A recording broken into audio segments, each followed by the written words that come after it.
Bonjour, une colonne de nuée, une colonne de feu. Voici la manne du matin.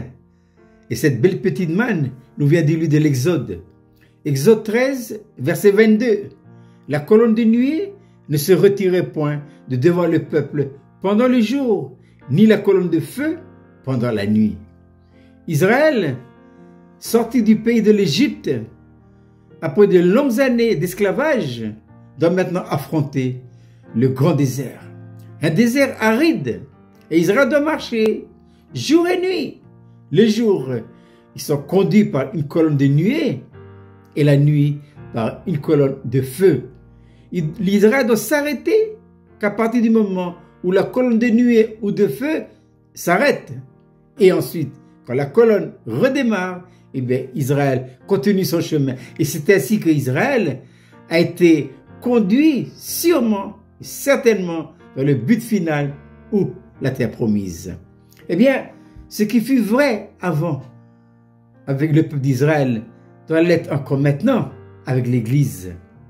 De quoi nous parle la colonne de nuée ou colonne de feu? Elle nous parle du Saint-Esprit. Le Saint-Esprit, le jour de notre nouvelle naissance, est venu en nous. C'est lui qui a introduit la vie de Dieu dans notre esprit. Il est venu en nous pour faire quoi? Il est venu en nous maintenant pour nous conduire, nous guider vers la terre promise. Qui est notre terre promise? C'est Jésus-Christ. C'est lui le but final. Il suffit de regarder comment le Seigneur se conduisait pendant son incarnation. Eh bien, pendant l'incarnation, Jésus a été essentiellement conduit par le Saint-Esprit. D'ailleurs, lui-même, avant de partir, dira à ses disciples: vous recevrez le Saint-Esprit.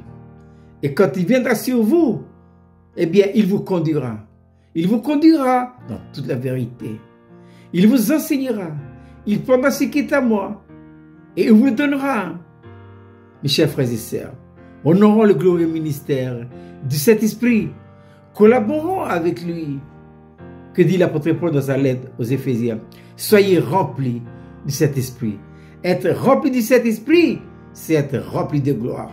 Et quand nous sommes remplis du Saint-Esprit, eh bien le Saint-Esprit prend les choses en main.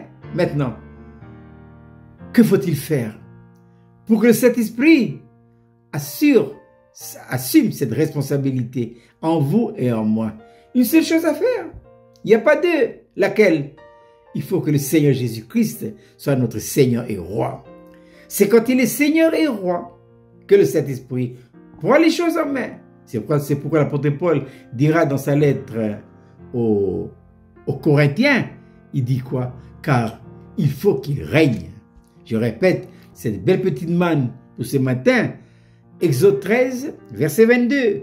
La colonne de nuée ne se retirait point de devant le peuple pendant le jour, ni la colonne de feu pendant la nuit. Eh bien, je vous souhaite de passer une agréable journée sous la conduite de la colonne de nuée de feu.